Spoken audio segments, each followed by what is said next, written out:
தலைவர் வணக்கம் தலைவர். நல்லா போயிட்டு இருக்கு தலைவரே. 76,843 பாரம் கொடுத்துருக்காங்க. ஆமா 76,517 பாரம் தலைவரே.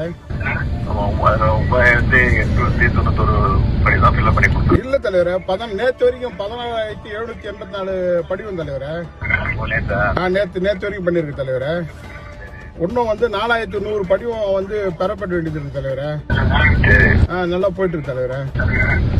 இப்ப இந்த ரவுண்ட் எங்க தொகுதி பொறுப்பாளர் எம்எல்ஏ கூட தான் தலைவர் இப்ப தொகுதி ரவுண்ட்ஸ்ல இருக்கிறோம். ரைட் தலைவர். ஒரு வாக்காளர் கூட தப்பிட கூடாது. அப்ப நல்லா இருக்குப்பா, நல்லா போயிட்டு இருக்குப்பா. ஆமாங்கப்பா.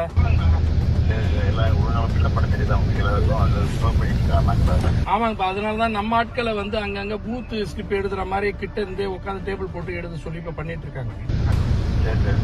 ஒவ்வொரு ஊராவே போய் பாத்துட்டு வரலாம். எஸ்ஐஆர் பணி எப்படி போய்கிட்டு இருக்கு?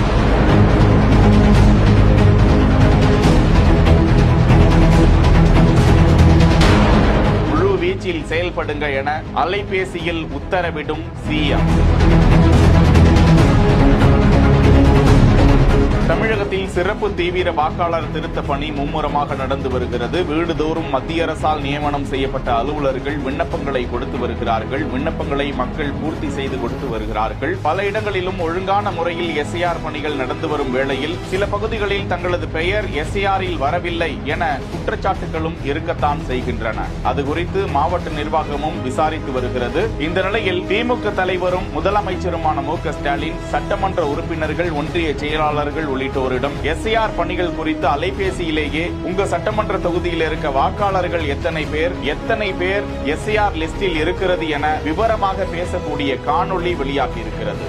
காஞ்சிபுரம் சட்டமன்ற உறுப்பினர் எழிலரசன் உள்ளிட்டோரிடம் அவர் அலைபேசியில் பேசியது குறித்த காட்சி வெளியாகி இருக்கும் நிலையில் அரசியல் உலகில் இந்த செய்தி பரபரப்பை ஏற்படுத்தி இருக்கிறது.